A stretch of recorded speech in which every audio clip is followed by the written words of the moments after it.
কি হলো রে, তোমার মুখ কোনে তাকাচ্ছিস কেন রে ফটকে ছোড়া? তুমি বিকাল হয় আমি লোক বয়া আমার ভাইকে মারবা বলতো। চল ভাই কথা ঘুরবে হাত চল। আমি বলে দেবো তো বয়া দেখবি আমি বলে দেবো। নারকেল বেগম, তোমার এটা কে? এটা আমার ছেলে। ও ছেলে নয় তো, ও শালো বাবলা বুঝি তো। ও তাহলে বাবলা বুঝবে ঠালো ডাঙ্গা। কথা ঘুরবে তোকে ছেড়ে দেবো চুপ রে। বললাম তোকে এবার যদি সাথে করে যাই না। কিন্তু তাকাইছি দেখো না। আপনি কিছু মনে করেন এমএলএ সাহেব ছোট ছেলে তো। হ্যাঁ সে তো দেখেই বুঝতে পারছি। তুমি যখন আসবা খবরদার ওকে সাথে করে নিয়ে এনো না, শালো বিচি পাকা ছেলে দেখি মনে হচ্ছে। তুমি কি বাগানে তুই আমার ছেলে বিচি বাগানে ডাঙ্গা। নারকেল বেগম নিয়ে যাও এখান থেকে। দেখো কথা ঘুরবে চুল করে ধীরে টেনে ছেড়ে দেবো। কি কথা তোর? উনি মামনে না মুনি। এ বালি কে মারবি চো। উনি মামনে। চল কথা ঘুরবে হাত চল। মাংমারানি ভাই এমএলএ তোর গান ভেঙে দেবো দেখবি আমি কেন মনে হই। সবার গান দিচ্ছি চল হাঁটবে।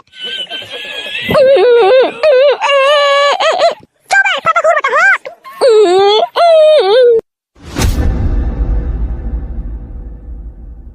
শালা একবার 12 সুদা ছেলে রে, শালো আমাকে বলছি বড় হইলে মারবে শালো।